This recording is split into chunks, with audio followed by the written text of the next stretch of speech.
नमस्कार दोस्तों, मैं नीरज बैरागी स्वागत करता हूं आपके अपने YouTube channel SSC study point पर। आज हम करेंगे एसएससी जीडी 2023 की 2 फरवरी 2023 की शिफ्ट नंबर 1 का मैथ्स सॉल्यूशन। तो चलिए शुरू करते हैं हम हमारे पहले प्रश्न से। पहला प्रश्न है कि आकाश एक कार्य को 21 दिनों में पूरा कर सकता है और दिया उसी कार्य को 63 दिनों में पूरा कर सकती है। देखो, आकाश है और एक दिया है। आकाश जो है वो कितने 21 दिनों में पूरा कर सकता है और दिया जो है वो उसी कार्य को 63 दिनों में पूरा कर सकती है। ठीक है, तो यदि वे एकांतर दिनों तक, चलिए ठीक है, यहां तक ये है। टोटल कार्य निकाल लेंगे यहां से 21 और 63 का कितना हो जाएगा, एलसीएम 63। तो ये हो गया टोटल कार्य। अब एफिशिएंसी निकालेंगे तो 3 कार्य प्रतिदिन कौन करेगा, ये ए करेगा और ये दिया जो है वो 1 कार्य प्रतिदिन करेगी। अब जो क्या है, प्रश्न कह रहा है कि यदि एकांतर दिनों में कार्य करते हैं और आकाश कार्य शुरू करता है तो समान कार्य कितने दिनों में खत्म हो जाएगा। तो यहां देखेंगे कि पहले आकाश काम करेगा, फिर दूसरे दिन दिया आएगी, यानी दोनों मिलकर 2 दिन लगेंगे इनको। 2 दिन में कितना काम करेंगे, तो एक काम ये करता है और एक काम 3 काम ये करता है और एक काम ये करेगा, तो 4 कार्य रोज हो जाएगा। तो 4 काम हो जाएगा 2 दिन में। ठीक है, 4 काम 2 दिन में हो जाएगा। काम टोटल 63 कराना है, तो 4 का ऐसा मल्टीपल ढूंढो जो 63 के पास में आ जाए या 63 से थोड़ा सा छोटा आ जाए। अगर अब 63 जो है वो 4 का मल्टीपल नहीं है तो क्या करेंगे हम देखेंगे 4 का मल्टीपल 63 के पास में ले जाना है, तो 15 का गुणा करूंगा, 15 चौक 60 हो जाएगा। तो यहाँ पे भी 15 का गुणा करूंगा, अब ये हो जाएगा 15 दूनी 30 दिन और यहाँ हो जाएगा 15 चौक 60 और क्या हो जाएगा, ये काम हो जाएगा। ठीक है, तो यहाँ देखेंगे अपन 30 दिन में 60 काम हो गया। अब जो है 31वें दिन, देखो यहाँ पे पहले दिन ए आ रहा है, दूसरे दिन बी आएगा, तीसरे दिन फिर ए आएगा, फिर 5वें दिन ए आएगा। तो यहाँ विषम दिनों में ए काम कर रहा है। तो 31वां दिन जो होगा हमारा, 31वां दिन, उस दिन ए काम करना आएगा और कितना काम करेगा, वो 3 काम करेगा। तो काम कितना हो जाएगा, टोटल 60 तो पहले हो चुका था और 3 और ये हो गया, तो 63 और 60 और 3 63 काम कितने दिन में हो गया, 31 दिन में हो गया। तो 31 दिन हमारा आंसर हो जाएगा। ठीक है, चलिए अगले प्रश्न में चलेंगे।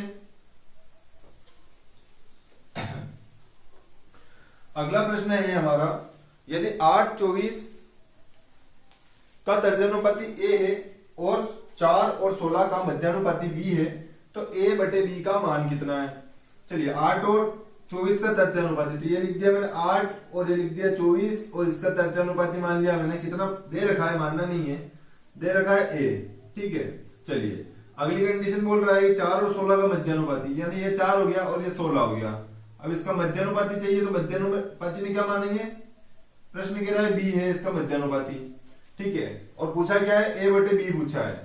तो चलिए ए और बी का मान निकालेंगे, तो ये हो जाएगा 8 और इसके बटे में आएगा 24, फिर बराबर ये 24 और 24 के बटे में क्या आ जाएगा, ए आ जाएगा। इसी प्रकार से यहाँ पे 4 इसके बटे में बी बराबर हो जाएगा बी बटे 16। ठीक है, कैसे किया है, 8 के बटे में 24, फिर ये 24 लेंगे और 24 के बटे में ए। ठीक है, इस टाइप से करेंगे। अब देखिए 8 3 24 हो गया, ये 24 उधर जाके 3 से मल्टीपल होगा और ये ए जो है ये बराबर से इधर आगे ऊपर आ जाएगा। तो 24 दिया कितना हो गया, 72, यानी हमारा ए का मान कितना आ गया, 72 आ गया। इसी प्रकार से बी उधर जाएगा, तो बी से बी मल्टीप्लाई होगा तो बी स्क्वायर हो जाएगा और 4 × 16 कितना हो जाएगा, 64। चलिए 64 भी लिख सकते थे, कोई दिक्कत नहीं है, क्योंकि 64 8 का होता है स्क्वायर, लेकिन अपन ऐसे ही करेंगे इसको, ताकि बड़ी संख्या आ जाए तो अपन फिर इस टाइप से ही करेंगे। अब ये स्क्वायर हटाऊंगा तो यहाँ पे जाके रूट लग जाएगा और बराबर में बी अकेला रह जाएगा। तो बी का मान कितना आ जाएगा, 16 का 4 बार निकलेगा और 4 का 2 बार निकलेगा, तो बी का मान आ गया हमारे पास 8। ठीक है, अब हमसे पूछा है ए बटे बी का मान। ए बटे बी का मान हमसे पूछा है, तो ए कितना है हमारा 72, बी कितना है अपना 8, 8 से काटेंगे 8 नहीं 72, यानी ए बटे बी का मान कितना आ जाएगा 9 और 8 का 8, 9 बटे 1 यानी 9 मान हो जाएगा ए बटे बी का, और यही हमारा आंसर हो जाएगा। चलिए अगले प्रश्न पे चलेंगे। अगला प्रश्न है हमारा, एक किराने वाला 15% लाभ पर चावल बेचता है और बाजार के भार से 20% कम वजन उपयोग करता है, उसके द्वारा कुल अर्जित लाभ कितना है। देखिए क्या करता है कि पहले तो 15% के लाभ पर बेच रहा है, यानी कि 100 की चीज को 115 में बेच रहा होगा, क्योंकि 15% का लाभ है तो 100 पे इतना कमाया। फिर प्रश्न बोल रहा है 20% कम वजन उपयोग कर रहा है, यानी कि अगर 100 तोल रहा है तो 100 का 20% कम ही तोलेगा वो, देखने में तो ये 100 दिख रहा है, लेकिन ये उसको दे रहा है कि भाई 100 के मैं तेरे से पैसे लूंगा क्योंकि 100 ग्राम तोला है। लेकिन यहाँ देखेंगे तो यहाँ 20 ग्राम कम, उसने पता है यहाँ पे कुछ ना कुछ गड़बड़ी करके 20 ग्राम कम तोला है, तो 100 का 20% 20 हो जाएगा। 100 में से 20 कम तोलेगा, कितना तोला होगा? 80 तोला होगा। ठीक है, चलिए अब कुछ काट रहा होगा तो काट लेते। पहले ये कट रहा है 100 से 100 कट गया। अब ये काटेंगे 5 एकम 5, 5 छंग 30, ये हो जाएगा 5 दूनी 10, 1 बचा 5 दिया 15। तो रेशियो क्या आ गया अपना 16 से 23 का। चलिए अब 16 की चीज को 23 में बेचा, यानी 7 का लाख कमाया है 16 पे, इंटू करेंगे परसेंट के लिए 100%। चलिए ये हो जाएगा 700 बटे ये हो जाएगा 16। 16 से काटेंगे 16 चौक 64, कितना बचा? 6 बच गया तो 60 हो गया। तो 16 तिया 48 हो जाएगा, 12 बचेगा तो पॉइंट लगाएंगे और 120 कर देंगे। यहाँ पे 12 बचा था, 120 हो गया, पॉइंट लगा दिया तो 16 7 112 हो जाएगा। अब कितना बचा? 8 बचा, तो 16 5 80 हो जाएगा और यही हमारा आंसर हो जाएगा। 43.75% हमारा आंसर हो जाएगा। चलिए अगले प्रश्न पे चलेंगे। अगला प्रश्न है एक यात्रा में, चलिए बहुत बड़ा प्रश्न है, अपन है ना इसको पढ़ते जाएंगे और करते जाएंगे। तो पहला प्रश्न, पहली लाइन है एक यात्रा में किरण ने मोटरसाइकिल पर 3 घंटे में 50 मील प्रति घंटे की यात्रा की। तो देखेंगे समय आगे पूछा गया, देखो लास्ट में पूछ रखा है कि औसत गति। तो सबसे पहले औसत गति का सूत्र लिख देता हूं मैं।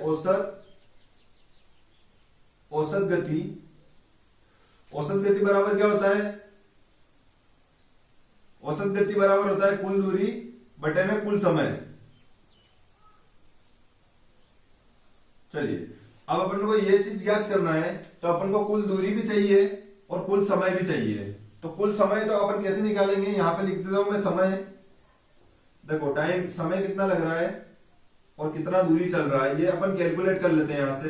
प्रश्न कह रहा है पहली लाइन में कि 3 घंटे में 50 मील प्रति घंटे के हिसाब से चला है, यानी समय कितना लग गया उसको? 3 घंटे लगे। और 50 किलोमीटर प्रति घंटा यानी 1 घंटे में 50 किलोमीटर, तो 3 घंटे तक चला है।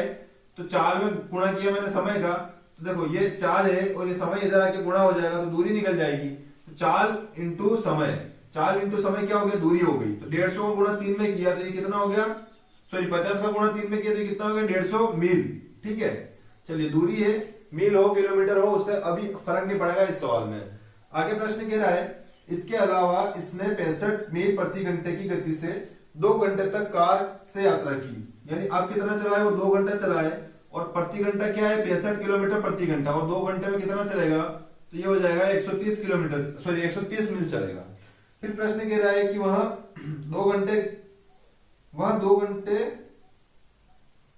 रुका, यानी 2 घंटे रुक गया तो यहाँ पे कुछ भी नहीं चलेगा, यहाँ पे कुछ भी दूरी नहीं चला। ठीक है, आगे प्रश्न बोल रहा है आराम करने के बाद गंतव्य तक पहुंचने के लिए 80 मील प्रति घंटे की गति से 4 घंटे चला। यानी 80 मील प्रति घंटा और कितने देर चला? 4 घंटे तक चला। तो कितनी दूरी? 8 चौक 32 यानी 320 मील चला होगा। और कितनी देर में चला होगा? तो 4 घंटे में चला होगा। ठीक है, इसके आगे कुछ नहीं दे रखा है। अब प्रश्न पूछ रहा है कि पूरी यात्रा के लिए किरण की औसत गति कितनी है। तो यहां देखेंगे समय कितना लग रहा है? 3 और 2 5 और 4, सॉरी 3 और 2 5 और 2 7 और 4 11। देखो टाइम तो टोटल 11 घंटे लगे हैं, चाहे रुके चाहे नहीं रुके। ठीक है, रुका भी है तो भी इसी औसत गति के अंदर ही आएगा। तो उसको टोटल है ना, जहां से स्टार्ट किया था और जहां खत्म किया उस बीच में उसको टोटल 11 घंटे लगे। यहां देखेंगे टोटल कितना चल गया होगा। चलिए ये कैलकुलेशन हटा देता हूं मैं यहां से। चलिए यहाँ पे कितना चल गया होगा? तो 150 और 130 कितना हो गया? 280 और 320, ये कितना हो गया? 600। तो ये कितना चल गया होगा? 600 मील चल गया। ठीक है, अब यहाँ पे अपन औसत गति बराबर कुल दूरी कितनी है? 600 है। 600 मील की कुल दूरी और कुल समय कितना है? 11 घंटे। तो ये मील प्रति घंटा में हमारा आंसर हो जाएगा। औसत गति बराबर कुल दूरी बटे कुल समय अपन ने लिख दिया है। 11 से काटेंगे 11 5 55, 5 बचा तो 11 चौक 44 होगा, फिर 6 बचेगा तो यहाँ पॉइंट लगाएंगे और यहाँ 0 लगाएंगे। 11 से काटेंगे 11 5 55, फिर 6 बचा, सॉरी 5 बचा तो 11 चौक कितना हो जाएगा? 44 हो जाएगा। इसके आगे भी ऐसे ही बचता जाएगा और 5 4 चलता जाएगा। तो यही रोक देंगे और यही हमारा आंसर हो जाएगा 54.54 मील प्रति घंटा। चलिए इसी प्रकार आगे चलेंगे अगले प्रश्न पे। अगला प्रश्न है हमारा 2010 में एक देश की जनसंख्या एक देश की जनसंख्या 2,56,000 नहीं, इकाई जाए सैकड़ा हजार 10,000 लाख 10 लाख करोड़ 10 करोड़ मतलब 25 करोड़ 60 लाख 80,000 है ना। चलिए इतना अपन को इकाई जाए सैकड़ा नहीं करना है, जो नंबर दे रखा है वो लिख लेना है 25 60 8 1 2 3 4।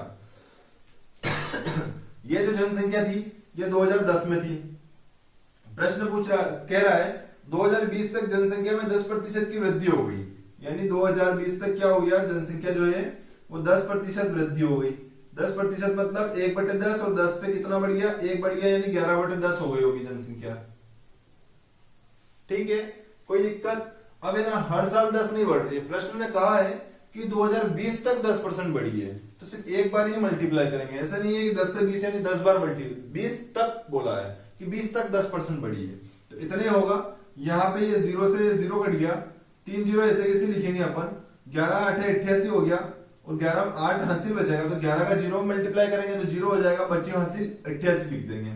अब प्रश्न देखेंगे, पूरा सोल्व करने की जरूरत नहीं है, यहाँ तो मैं आपको पूरा मल्टीपल करूंगा, लेकिन आपको ऑप्शन में देखना है, एक ही ऑप्शन ऐसा है जिसमें पीछे 88,000 आ रहा है, तो वही हमारा ऑप्शन नंबर 2 करेक्ट हो जाएगा। ठीक है, आगे इसको करेंगे, फिर 11 में 6 का हुआ तो ये 6 बचा, 6 55 और 6 61 हासिल लगी 6, 11 दूनी 22 और 6 28। ठीक है, तो ये हमारा आंसर हो जाएगा 28 करोड़ 16 लाख 88,000। चलिए इसी प्रकार अगले प्रश्न में चलेंगे। अगला प्रश्न है हमारा, एक व्यापारी 18% और 20% की 2 क्रमिक छूट देता है, यदि अंकित मूल्य 11,000 रुपए है तो विक्रय मूल्य कितना है। देखो अंकित मूल्य है और अंकित मूल्य पे ही छूट दी जाती है, तो हमारा अंकित मूल्य कितना दे रखा है 11,000। अब 18% की छूट मिली है, यानी 82% में बेच दिया होगा 100 पे। ठीक है, फिर आगे चलेंगे, फिर 20% की 2 क्रमिक छूट है, नहीं 18 की हो गई, 20 की क्रमिक छूट है यानी 80 में बेच दिया होगा। हालांकि 20% की फ्रैक्शन वैल्यू 1/5 होती थी तो उसको 4/5 में लिख सकते थे, लेकिन कोई दिक्कत नहीं है। चलिए 1 2 3 4 से ऊपर के 4 0 कट गए। अब ये देखो कितना बच गया, 11 × 82 × 8, 8 दूनी 16, इकाई इकाई अंकों का गुणा करेंगे तो 8 दूनी 16 और 16 एकम 16, यानी पीछे तो 6 आना ही है, तो ऐसा ऑप्शन कौन सा है, तो ऐसा ऑप्शन, सारे ऑप्शन ऐसे ही हैं, तो कोई बात नहीं, पहले 11 का गुणा 8 में कर लेंगे तो 88 हो जाएगा × 82 हो जाएगा। चलिए 82 का गुणा करेंगे 88 में तो हो जाएगा 8 × 64 और 65, 8 दूनी 16, ये हो जाएगा वापस से ये एज इट इज। चलिए कितना हो जाएगा 72 16 यहां गुणा करने पे आ गया और यही हमारा आंसर हो जाएगा। चलिए अगले प्रश्न पे चलेंगे। अगला प्रश्न है हमारा, एक कार्य के मूल्य में 5%, 10% और 20% की वृद्धि होती है, मूल्य में समतुल्य परिवर्तन कितना है। चलिए 5% का मतलब क्या होता है, 1/20 होता है। ठीक है, क्योंकि परसेंट हटाऊंगा बटे में 100 लगाऊंगा फिर काटूंगा तो यही मिलेगा। इसी प्रकार से 10% की फ्रैक्शन वैल्यू कितनी हो जाएगी, तो ये हो जाएगी 1/10, और फिर 20% की वृद्धि होती है यानी 20% की फ्रैक्शन वैल्यू कितनी हो जाएगी 1/5। ठीक है, ये फ्रैक्शन वैल्यू आपको याद रखनी है। ठीक है, बार बार मैं तो यहाँ लिखूंगा ही, क्योंकि हर एक वीडियो में नए स्टूडेंट जुड़ेंगे तो हर एक क्लास में सबको समझाना मुझे पड़ेगा। तो चलिए ये फ्रैक्शन वैल्यू याद करनी है। अब यहाँ पे देखेंगे 5% की वृद्धि हुई, कार के मूल्य में इतनी इतनी वृद्धि हो रही है, यानी 20 पे 21 हो गई होगी, वृद्धि बोला है तो 20 की चीज कितनी हो गई होगी 21 हो गई होगी। चलिए उसी प्रकार से 10 की चीज 11 हो गई होगी, फिर 5 रुपए की चीज, सॉरी 5 कुछ भी ले सकते हैं, ऐसी कोई दिक्कत नहीं है, ये यूनिट में ले रहे हैं तो 5 की चीज 6 हो गई होगी। अब यहाँ देखिए कुछ कट रहा है, यही कटेगा, 2 से 2 3 6 और 2 एकम 2 0, गुणा कर लेंगे 10 10 100 और 100 5 500, यहाँ गुणा करेंगे 21 दिया 63 और 63 का गुणा 11 में करेंगे कितना हो जाएगा, ये हो जाएगा 693। ठीक है अब देखो कि परिवर्तन कितना हुआ, तो 500 से चीज कितनी हो गई 693, यानी कि 193 बढ़ गई। ठीक है, और किस पे बढ़ी है, तो 500 पे बढ़ी है, तो 500 लिखेंगे और इनटू परसेंटेज के लिए 100%। चलिए काटेंगे इसको, 2 0 से 2 0 कट गया, 5 से काटूंगा 5 दिया 15, 4 बचा 43 हो गया, तो 5 8 40, 3 बचा 5 6 30। ठीक है, चलिए तो यहाँ पे पॉइंट में नहीं है, आंसर फ्रैक्शन में है, तो चलिए यहां से काटेंगे 5 3 15, 4 बचा तो 5 8 40। अब कितना बचा, 3 बचा, तो बचे हुए को ऊपर लिख दिया है और जिससे भाग दिया वो बटे में लिख दिया। इस टाइप से प्रश्न है हमारा। तो ये हो जाएगा 38 से ही 3/5%, और यही हमारा इस सवाल का आंसर हो जाएगा। चलिए अगले प्रश्न पे चलेंगे। अगला प्रश्न है, 1 सेंटीमीटर भुजा वाले घन को काट कर बनाए जा सकने वाले सबसे बड़े गोले का आयतन कितना होगा। छोटा सा प्रश्न है, छोटी सी लाइन है, लेकिन बहुत सारे स्टूडेंट ऐसे प्रश्नों को देख के बिल्कुल छोड़ देते हैं कि ये तो घन आ रहा है, इसमें घनाभ आ रहा है, गोला आ रहा है, और इन चीजों से बहुत ज्यादा दिक्कत आती है। ठीक है, चलिए करेंगे इसको भी सोल्व करेंगे। देखिए घबराना नहीं है इस प्रश्न से, सिर्फ घन बोल रखा है तो घन तो ऐसा होता है। चलिए कमरे को ये अपन घन मान लेते हैं कि ये घन है, ये मेरा कमरा है इस टाइप से, और ये मैंने इसको घन मान लिया। ठीक है, तो ये 6 भुजा हो जाएगी इसकी। कितनी भुजा हो जाएगी, यहां से यहां तक, ये इसकी दूरी हो गई। ठीक है, अब इसको काटकर गोला बनाना है, तो क्या करना है, काटूंगा मैं इसको, गोला बनाऊंगा तो ये ऐसा बनेगा।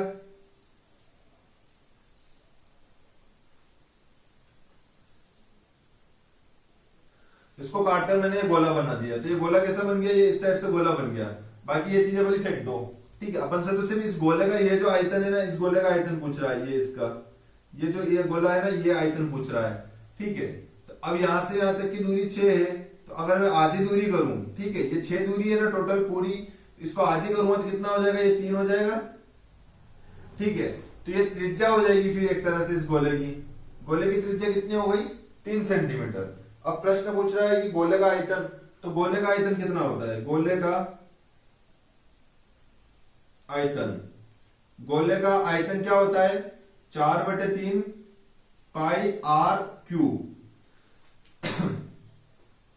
ठीक है, अब करेंगे सवाल को, यहां पे घन को काटकर गोला बना रहा है, इतना पर कुछ करने की जरूरत नहीं थी, सिर्फ यहां से आर का मान निकालना था। अब यहां पे 4/3 करेंगे, इंटू पाई के लिए 22/7 लिखेंगे, और आर क्यूब है तो 3 बार लिखेंगे, 3 × 3।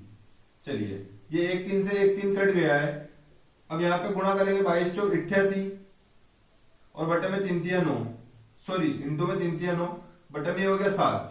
चलिए इसको और सोल्व करेंगे तो देखो डायरेक्ट लिख सकता हूं मैं, 88 × 9, तो 880 में से 88 चला जाएगा, ये बचेगा 2, 17 9 और 7, 792 बच जाएगा। ठीक है, गुणा करेंगे तो कितना हो गया, 792, और बटे में 7 है, 7 से काटेंगे इसको, 7 एकम 7, 9 बचा, 7 एकम 7 2 बचा, 7 या 21, फिर 1 बचा। ठीक है, तो 7 एकम 7।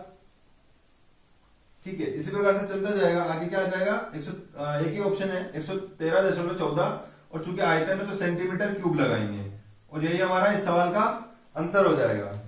चलिए अगले प्रश्न पे चलेंगे। अगला प्रश्न है हमारा, 12 से विभाज्य सबसे बड़ी 2 अंकीय संख्या और 8 से विभाज्य सबसे छोटी 2 अंकीय संख्या का लघुत्तम समापवर्ती ज्ञात कीजिए, यानी कि एलसीएम पूछा है हमसे।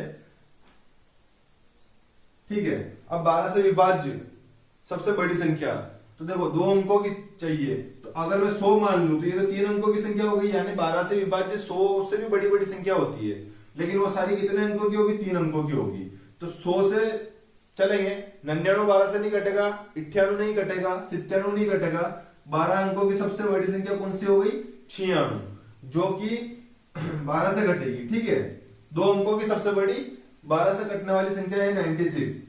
अब प्रश्न आगे बोल रहा है कि 8 से विभाज्य सबसे छोटी 2 अंकों की संख्या, तो सबसे छोटी क्या 96 हो सकती है क्या, 8 से कट रही है। उसके बाद देखेंगे 97 नहीं कटता है, 98 नहीं कटता है, 99 नहीं कटता है। अब इसके बाद नंबर जो आएगा वो 3 अंकों का होगा, इसलिए 96 जो है ये 8 से विभाज्य है और ये 12 से विभाज्य है, दोनों एक जैसे नंबर है, तो एलसीएम भी इनका 96 ही हो जाएगा। ठीक है, एलसीएम कितना हो गया इनका 96, और यही हमारा आंसर हो जाएगा। चलिए अगले प्रश्न पे चलेंगे। अगला प्रश्न है हमारा, यदि 3 से 1/3 डिवाइडेड बाय, चलिए मैं इसको लिख लेता हूं, 3 से 1/3 भागी 6 से 3/7 गुणित 1 से 1/2 इंटू 3 से 1/7 बराबर है p की घात 1/2। तो p का मान क्या है? चलिए अब इसको सोल्व करेंगे। सबसे पहले 3 3 9 और 1 10, 10/3 हो जाएगा। फिर डिवाइड लगाएंगे, 7 6 42 और 3 45 और बटे में हो जाएगा 7 इंटू 2 1 2 और 1 3 हो गया, बटे में लिखेंगे 2 इंटू 7 21 और 1 22, तो 22 बटे कितना हो जाएगा? 7 हो जाएगा। बराबर में p की घात 1/2 है तो मैं इसको √p लिख सकता हूं। ठीक, चलिए अब क्या करेंगे, कुछ कट रहा है क्या? सबसे पहले भाग होता है, तो चलिए इसको भी थोड़ा सिंप्लीफाई कर लेते हैं। चलिए पूरा नहीं लिखूंगा मैं, यहां से क्या करूंगा, ये डिवाइडेड बाय जो डिवाइड का साइन है, अगर मैंने इसको यहां से इनटू कर दिया तो जस्ट ये आगे वाली जो संख्या है ये उल्टी हो जाएगी, यानी 45/7 है तो ये 7/45 हो जाएगी। ठीक है, चलिए अब जो है सारे साइन इनटू के तो काट लेंगे जहां जो कट रहा है। ये 3 से 3 कट गया। ठीक है, ये हो जाएगा 5 × 45 और 5 × 9 कितना हो जाएगा? 10 हो गया। चलिए और कुछ कट रहा है, ये 2 से 2 भी कट गया। ठीक है, तो ये हो जाएगा 22 7 कितना हो जाएगा? 22 7 हो गया 154 और ये बटे में हो गया 9। ठीक है, चलिए बटे में कितना हो गया? 9 हो गया। चलिए 9 कहां हो गया? यहां देखेंगे ये 7 भी तो बचा हुआ है, 7 से 7 भी कट गया, तो ऊपर कितना बचा है? 22 बचा है और इधर कितना बचा है? बटे में 9, बराबर हो जाएगा इसके रूट में p। चलिए अब मैं यहां से ये रूट हटाऊंगा। ठीक है, ये रूट हटाऊंगा तो इस पे क्या लग जाएगा? स्क्वायर लग जाएगा। ठीक है, इस पे क्या लगेगा? स्क्वायर लगेगा, क्योंकि कभी कभी क्या करते हैं, स्क्वायर हटाते हैं तो रूट लगाते हैं। इस बार अपन ने रूट हटाया है तो स्क्वायर लगाया है। तो 22 का स्क्वायर हो गया 484 और 9 का स्क्वायर हो गया 81 और यही हमारे p का मान हो गया, जो कि हमने प्रश्न ने हमसे पूछा है, तो यही हमारा आंसर हो जाएगा। चलिए अगले प्रश्न पे चलेंगे। अगला प्रश्न है, यदि ब्याज की दर पहले वर्ष के लिए 16% प्रति वर्ष, दूसरे वर्ष के लिए 20% प्रति वर्ष और तीसरे वर्ष के लिए 15% प्रति वर्ष है, तो 3 वर्षों के लिए 15,000 रुपए पर चक्रवृद्धि ब्याज ज्ञात कीजिए। इस बार सिर्फ ब्याज बेस पूछा है अपन से प्रश्न ने, लेकिन यह टाइप जो है बहुत सारी शिफ्टों के बाद अब आया है। हर बार क्या होता है कि 3 साल देता है, वो 3 साल देता है, 3 साल में एक ही जैसी दर देता है। इस बार क्या हुआ, पहले साल बढ़िया दर लगेगी, फिर दूसरे साल चेंज है, फिर तीसरे साल भी दर चेंज है। तो हर साल जो है वो ब्याज लगेगा तो अलग अलग परसेंट पे लगेगा, और जो ब्याज का ब्याज आएगा उस पर भी अलग अलग परसेंट से ब्याज लगेगा। कैसे लगेगा अपन सोल्व करेंगे। मूलधन जो है हमको थोड़ा डाटा सरल दे रखा है, तो अपन ट्री मेथड लगाएंगे यहाँ पे। सबसे पहले मूलधन कितना दे रखा है? 15,000 रुपए का हमारे पास मूलधन है, तो ब्याज तो इसी पे लगेगा। तो हम देखेंगे पहले साल जो है वो ब्याज 16% लग रहा है, तो 15,000 का पहले साल 16% ब्याज लगेगा, तो ये मैंने 16% इसका निकाल दिया। तो 16 का और 15 का गुणा करूंगा तो ये हो जाएगा 240। हाँ, 16 × 15 कितना हो गया? 240 हो गया, जीरो ऐसा कैसे, यानी पहले साल जो ब्याज आया है, पहले साल जो ब्याज आया वो कितना आएगा? 2400 रुपए का। ठीक है, अब दूसरे साल की बात करेंगे तो अगर दर समान होती तो दूसरे साल भी इसी राशि पर 2400 रुपए का ब्याज आता। लेकिन अब जो है ये जो मूलधन है इस पे दूसरे साल क्या ब्याज लगने वाला है? 15,000 पे क्या ब्याज लगेगा? दूसरे साल जो है मूलधन पर 20% का ब्याज लगेगा, तो ये अपन 20% निकाल देंगे। तो ये 20% निकालेंगे तो 15 दूनी कितना हो जाएगा? 15 दूनी हो गया 30 और ये डबल जीरो ऐसे किसी, तो दूसरे साल जो ब्याज लगा वो कितना लगा? 3,000 रुपए का ब्याज लगा है। ठीक है, चलिए अब दूसरे साल तो ब्याज ये मूलधन पर लगा है और इस 2400 पे भी तो ब्याज मिलेगा दूसरे साल में। क्यों? क्योंकि चक्रवृद्धि है। तो ये जो 2400 रुपए है इस पे दूसरे साल की ब्याज परसेंट दर क्या है? 20%। तो इस 2400 पे 20% और लगाएंगे, तो ये हो जाएगा 24 दूनी 48 यानी 480 रुपए ये ब्याज का ब्याज हो गया। इस पर 20% लग गया, इसका 20% 480 हो गया। चलिए अब अगले तीसरे साल पे चलेंगे, तो तीसरे साल पे वापस मूलधन पे कितना लगेगा? तो ये तो हो गया मूलधन 15,000 रुपए का। अब इस पे तीसरे साल की ब्याज दर क्या है? तो वो है 15%। तो 15% ही निकालेंगे अपन इसका। 2 जीरो से 2 जीरो कट गया, 15 15 225 और ये जीरो ऐसा कैसे, तो ये हो गया 225 और ये जीरो। तो तीसरे साल मूलधन पे 2250 का ब्याज लग गया। अब हम देखेंगे तीसरे साल ये इस ब्याज पे भी ब्याज आएगा। देखो तीसरे साल तो ये मूलधन पे ब्याज आया है, ये मूलधन पे ब्याज आया है। चक्रवृद्धि ब्याज तो ब्याज के ब्याज पे भी ब्याज रहता है। तो सबसे पहले ये तो मूलधन का ब्याज हो गया। अब चक्रवृद्धि ब्याज जो इस 2400 का और इस 3000 का भी ब्याज लेगा। तो दोनों ब्याज, जो ब्याज लगा हुआ है इन दोनों पर और ये इस पे भी ब्याज लेगा। तो इन तीनों पर कितना % ब्याज लेगा वो? इन तीनों पर वो तीसरे साल जो 15% की दर है वही ब्याज लेगा। तो चलिए इन तीनों को जोड़ लेते हैं और इसका भी 15% निचोड़ कर लेते हैं। तो ये हो जाएगा 3 और 4 5400, 5880। 5880 मैंने लिख दिया। हालांकि मैं 2400 का लिखता, 3000 का लिखता तो मैं सबको जोड़ के डायरेक्ट लिख लेंगे।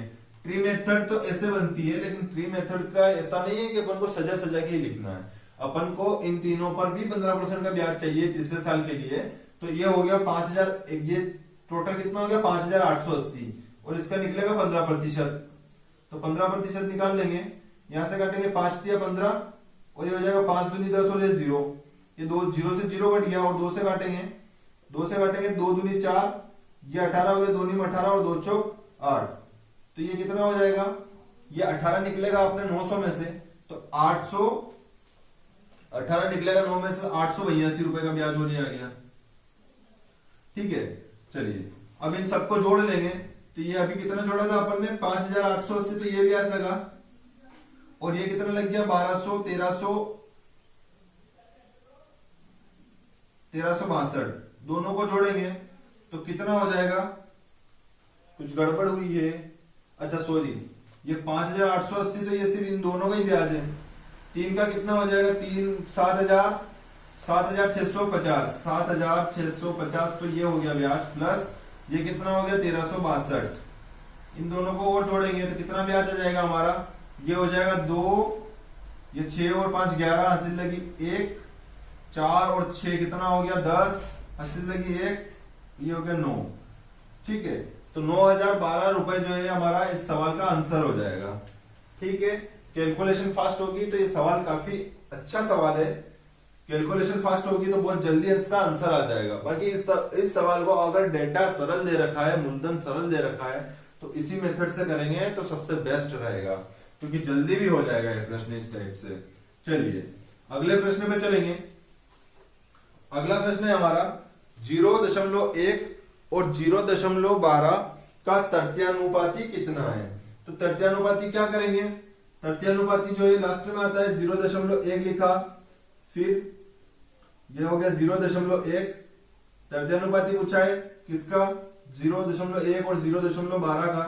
तो ये 0.12 और इसका तृतीयानुपाती मान लिया मैंने a। चलिए अब क्या करेंगे? इस 1 के बट्टे में 0.12 लिखेंगे और इस 12 के बट्टे में a लिखेंगे। तो ये हो जाएगा 0.1 अपॉन 0.12। ठीक है, बराबर ये 0.12 बटे में a। चलिए अब मैं देखता हूं पॉइंट के बाद आप किसी भी संख्या के पीछे कितने भी जीरो लगाओ। यहाँ पे पॉइंट के बाद 2 संख्या है, तो यहाँ पे मैं पॉइंट के बाद 2 संख्या बना देता हूँ। ये मैंने अपनी मर्जी से 0 लगा दिया। ठीक है, अब मैंने क्या किया? ये पॉइंट हटा दिया और ये भी पॉइंट हटा दिया। देखो पॉइंट से पॉइंट कैंसिल कैसे होगा? अगर इस पॉइंट के बाद 2 संख्या है और इस पॉइंट के बाद भी 2 संख्या है तो ये पॉइंट कैंसिल हो गए।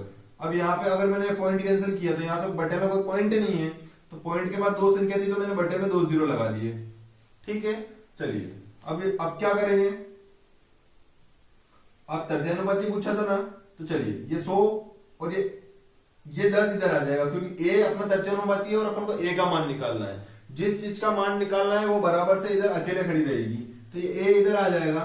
ठीक है, बराबर करेंगे, ये 12 ऐसा कैसे रहेगा और इसके बटे में ये 100 ऐसा कैसे है। देखो बराबर से बराबर ये संख्या ऐसी कैसी लिख दी है और ये a जो था इधर बराबर से इधर आ गया तो ये ऊपर आ गया। लेकिन अब ये संख्या इसका क्या होगा? तो ये 12 जो है उधर जाके ऊपर चला जाएगा और बटे में 10 इधर बटे में आ जाएगा। चलिए एक बराबर कितना हो जाएगा? 12 गुणा 12 में किया तो 144 और बटे में कितना है? 1000। तो a का मान कितना आ जाएगा? बटे में 3 0 है तो 3 संख्या से पहले पॉइंट लगा देंगे ऊपर, तो ये हो जाएगा 144, 0.144। ठीक है, और यही हमारा तृतीयानुपाती हो जाएगा और यही हमारा आंसर हो जाएगा। चलिए अगले प्रश्न पे चलेंगे। अगला प्रश्न है, एक महिला कार द्वारा 75 किलोमीटर प्रति घंटा की गति से एक निश्चित दूरी तय करती है और तुरंत उसी कार से 100 किलोमीटर प्रति घंटा की गति से प्रारंभिक बिंदु पर लौट आती है। कार की औसत गति क्या है? जा रहा है, आ रहा है, तो क्या करेंगे, जाने आने के लिए 2 इंटू 75 से गया और 100 से आया, इन दोनों चालों को जोड़ेंगे तो बटे में हो जाएगा 175।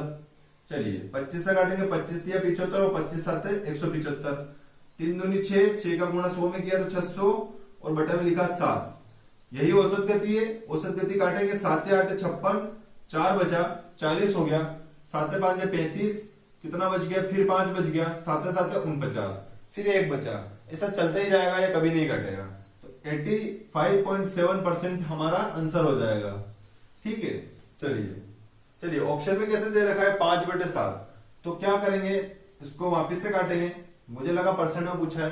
तो चलिए ऑप्शन में 5/7 है तो काटेंगे, 7 8 56, 4 बचा, 7 5 35, अब कितना बच गया, 5 बच गया। देखो 7 8 56, 4 बचा 40 हो गया था, फिर काटा 7 5 35 तो 5 बच गया, 5 बचा तो ऊपर लिख दो, भाग किससे दिया था 7 से, तो 7 नीचे लिख दो। 85 सही, 5/7 किलोमीटर प्रति घंटा हमारा आंसर हो जाएगा। चलिए अगले प्रश्न पे चलेंगे। अगला प्रश्न है हमारा, एक गांव की वर्तमान जनसंख्या 50,000 है। शहरों की ओर पलायन के कारण जनसंख्या प्रत्येक वर्ष 5% की दर से घटती है। 2 वर्ष बाद गांव की जनसंख्या क्या है। देखो आज गांव में जनसंख्या कितनी है, 50,000 है, लेकिन अब क्या है, लोग शहर जा रहे हैं तो गांव में जनसंख्या कम होगी।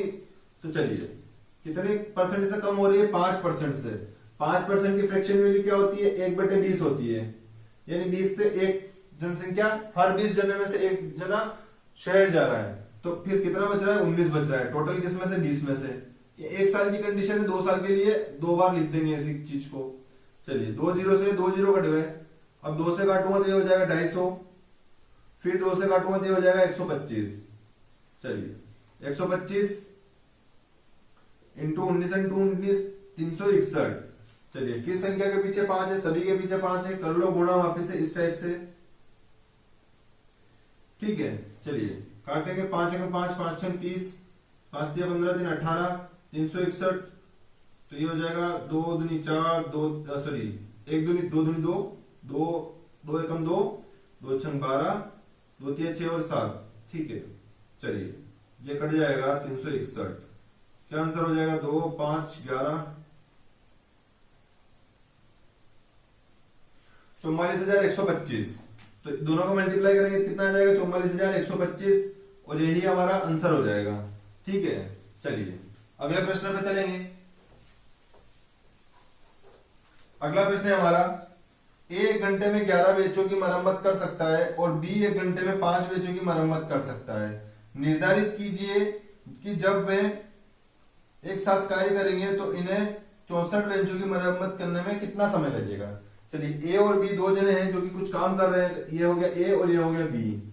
ठीक है, ए जो है 11 घंटे में बेंचों की मरम्मत करता है, 11 घंटे इसको लग रहे हैं, और ये जो है 5 बेंचों की मरम्मत करता है। चलिए अब एलसीएम लेंगे तो टोटल वर्क मान लेंगे, टोटल वर्क कितना है, 55 हो जाएगा। ठीक है, हालांकि काम 64 कराना है, लेकिन वो बाद में देखेंगे। सबसे पहले यहां से टोटल वर्क मान के इनकी क्षमताएं तो जान ले। तो 11 5 कितना हो गया, 11 5 55, मतलब ए जो है 5 कार्य प्रतिदिन इस टाइप से करेंगे, 5 से काटेंगे, 5 एकम 5 5 एकम 5, यानी बी जो है बेंच है यहाँ पे, तो 11 बेंच है प्रतिदिन, या क्या है घंटे में है, घंटे है तो घंटे ले लेंगे, कार्य प्रति घंटे। ठीक है, अब ए प्लस बी दोनों से अगर मैं कार्य कराऊं तो ये 11 और 5 16 बेंच है प्रति घंटे बनाएंगे। ठीक है, बेंच लिख देता हूं मैं यहाँ पे, ये बेंच हो जाएगा। चलिए अब देखेंगे ए और बी जो है 16 बेंच प्रति घंटे, यानी 1 घंटे में कितना 16 बेंच बना रहे हैं। अब इनको काम कितना करवाना है, 64, तो 16 को 64 बनाने के लिए 4 से मल्टीप्लाई करूंगा, तो यहाँ पे भी 4 से मल्टीप्लाई करूंगा, तो ये हो जाएगा 4 घंटे। 4 घंटे का मान कितना आ जाएगा, 16 चौक 64, तो 64 बेंच बना देंगे।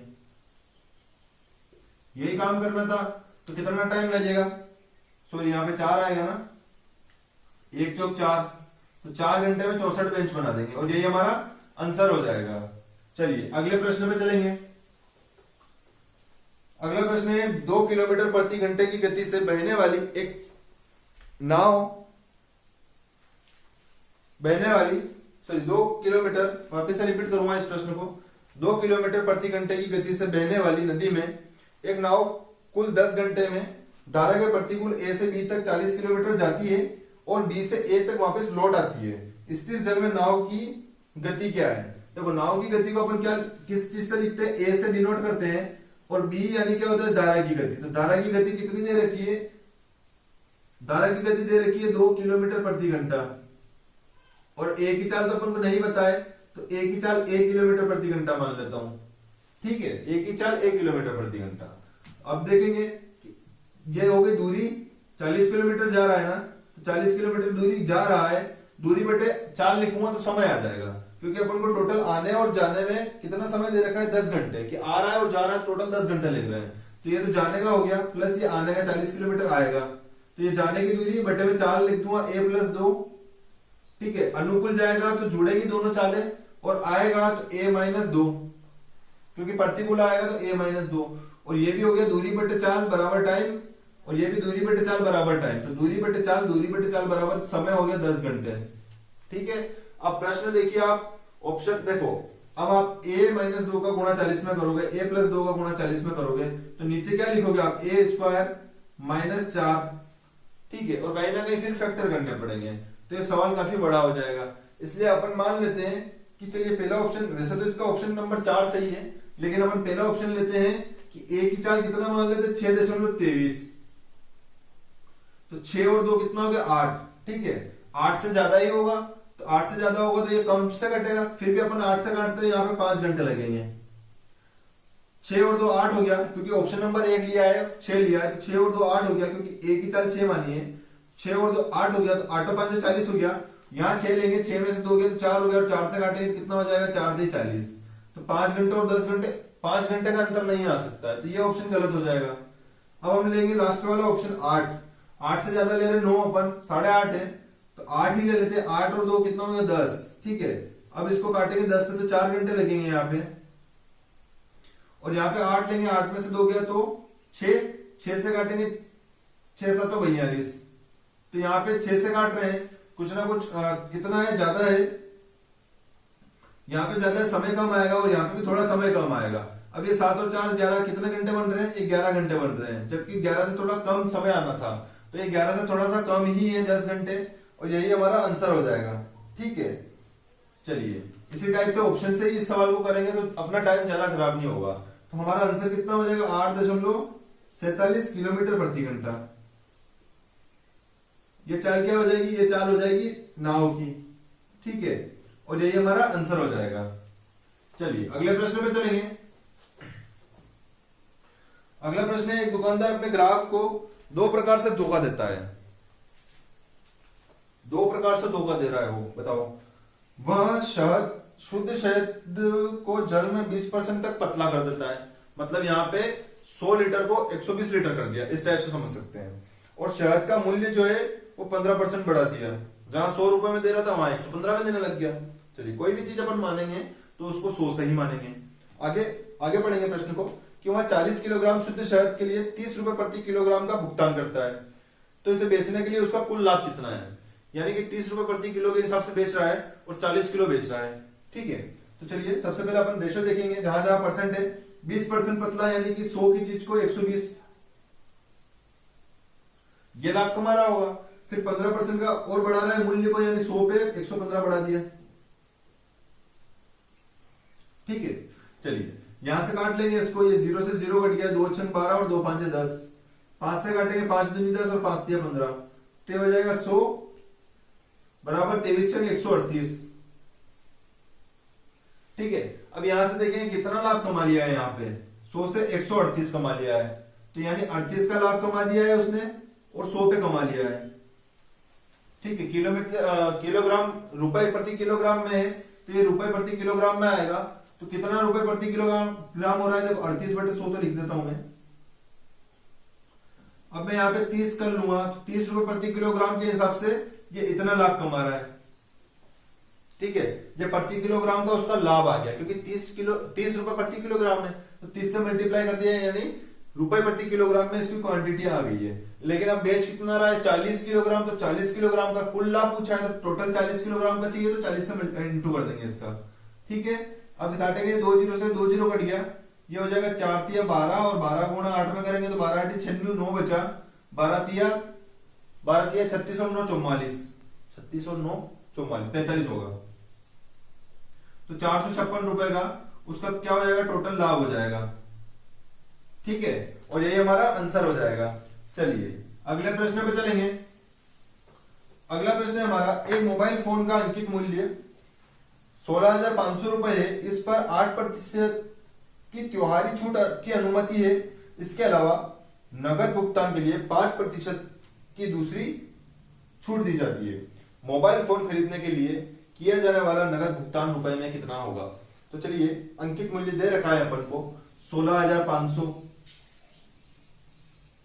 ये अपन को 16,500 रुपए अंकित मूल्य दे रखा है और अंकित मूल्य पे छूट दी जाती है। तो देखो त्योहारी छूट जो है 8% है, यानी 92% पे दे रहा होगा वो 100 की चीज को 8% की छूट है तो, और फिर और छूट दे रहा है वो नगद भुगतान के लिए 5%, यानी 100 की चीज को 95 में दे रहा है। चलिए काट लेते हैं, कुछ कट रहा हो तो 2 जीरो से 2 जीरो कट गया, ये 5 से और काट लेते हैं, 5 दूनी 10 और 0, इसको काटेंगे 5 से 5 तिया 15, एक बचा 5 तिया 15। चलिए 5 से काटेंगे 5 चौके 20 और 5 से इसको काटेंगे 5 अंक 5 और 5 नीम 45, फिर इसको 4 से काटेंगे 4 चौक 4 दूनी 8, एक बचा 4 तिया 12। चलिए 33 इंटू 23 इंटू 19, ये अपने पास डाटा आया है और इसके अलावा बेटे में कुछ नहीं है। अब देखेंगे ऑप्शन तो ऐसे हैं, दो ऑप्शन मतलब ये कि उनके जो इकाई अंक है वो समान है, तो मल्टीप्लाई ही कर लेते हैं। 19 का करेंगे 23 में, तो 19 तिया कितना हो गया 57 हो गया, 5 बचा, 19 दूनी 38 और 5 43। फिर ये 33 का मल्टीप्लाई भी कर लेंगे, तो 33 का मल्टीप्लाई कैसे करेंगे, 37 तिया 111 और 400 तिया 1200, तो 1311। किसका मल्टीप्लाई किया मैंने, 3 का मल्टीप्लाई,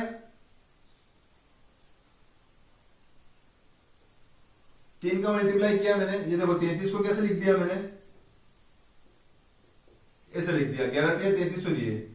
अब मैंने क्या किया, मैंने जो 437 में 3 का मल्टीप्लाई किया तो 1311 आ गया। अब 11 का मल्टीप्लाई और कर लेंगे, तो 11 का मल्टीप्लाई करेंगे तो कितना आएगा, ये हो जाएगा 1, फिर 1 और 1 2, फिर 2 और 1 3, सॉरी 1 लिख लिया पहले, फिर 1 और 1 2 लिख दिया, फिर 1 और 3 लिख दिया 4, फिर 3 और 1 लिख दिया 4, और फिर ये लास्ट का 1, तो 14,421 रुपए हमारा आंसर हो जाएगा।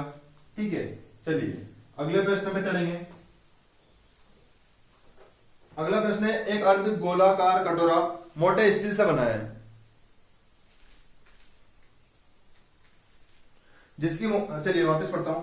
एक अर्ध गोलाकार कटोरा मोटे स्टील से बना है, जिसकी मोटाई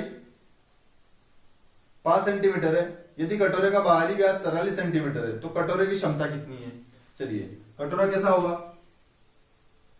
ऐसा कटोरा मान लेते हैं। अब इसकी मोटाई दे रखी है, मोटाई क्या दे रखी है, ये ठीक है, ये मोटाई है इसकी।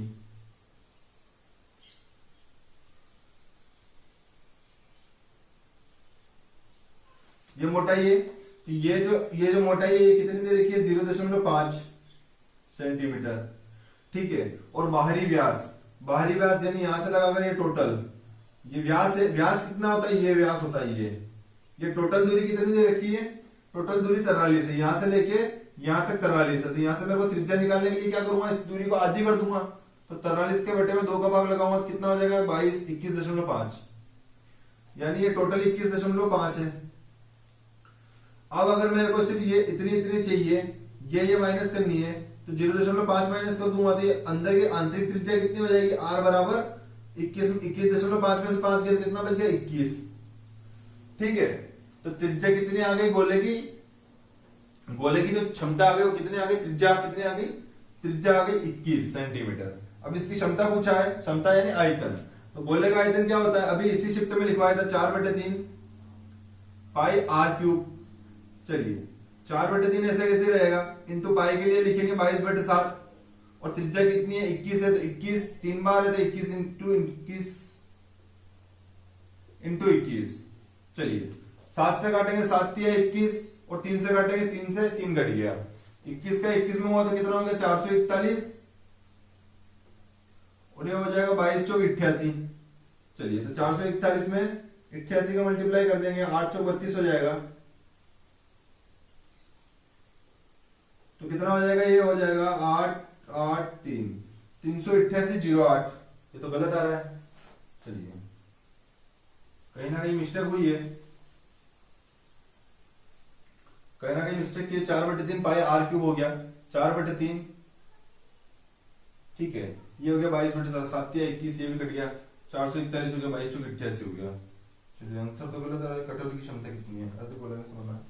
तो 21 दूनी 42 हो गया और ये 43 हो गया, ठीक है। यहां तक ठीक है, त्रिज्या भी सही है। प्रश्न क्या पूछा है, कटोरी की क्षमता, यानी कि अच्छा अर्धगोला, आई एम सॉरी, यहाँ पे अर्धगोला दिया है। चलिए पूरा नहीं हटाना था। अर्धगोले का आयतन कितना हो जाएगा, 2/3 पाई आर क्यूब, ठीक है। वैसे तो वहीं से कर सकते थे, वापस 2 का भाग लगा देते तो अर्धगोला आ जाता, लेकिन कोई दिक्कत नहीं, मैंने पूरा काट दिया जल्दी जल्दी में। तो ये हो जाएगा 2/3 इंटू पाई के लिए 22/7 इंटू आर क्यूब है तो 21 इंटू 21 लिखेंगे। चलिए 7 से काटूंगा, 7 या 21, 3 से 3 कट गया, 22 दूनी कितना हो गया 44 हो गया, इंटू ये हो गया 441। अब 441 का गुणा 44 में करेंगे तो कितना हो जाएगा 1600।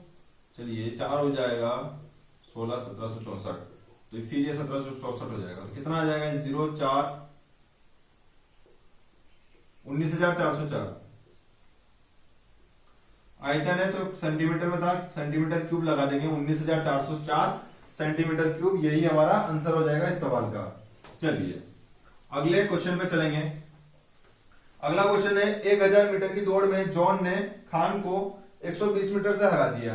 देखो जॉन और खान है, ये हो गया जॉन और ये हो गया खान, ठीक है। अब देखेंगे 1000 मीटर में जो है जॉन ने हराया, यानी जॉन तो 1000 किलोमीटर पूरा, सॉरी 1000 मीटर पूरा दौड़ा होगा, लेकिन 120 मीटर से हारा है, मतलब 120 मीटर ये कम दौड़ा होगा। तो ये कितना दौड़ा होगा, 180 दौड़ा होगा, ठीक है। इतना दूरी दौड़ा होगा तो ये क्या हो गई, दूरी हो गई। और दूरी बराबर चाल बराबर दूरी होता है, तो चाल क्या हो जाएगी फिर, देखो ये काट लूंगा मैं, 4 दूनी 8 4 दूनी 8 और 4 से काटूंगा 25 बार, तो चाल जो आएगी वो भी 25/22 ही होगी, ठीक है। चाल जो आएगी वो भी इसी रेशो में होगी, क्योंकि चाल बराबर होती है दूरी के। चलिए अब प्रश्न कह रहा है कि जॉन की गति, तो गति दे रखी है, तो अपन यहां से गति तो है अपने पास, ये गति को ही चाल बोलते हैं। तो जॉन की गति कितनी दे रखी है, 40 किलोमीटर प्रति घंटा।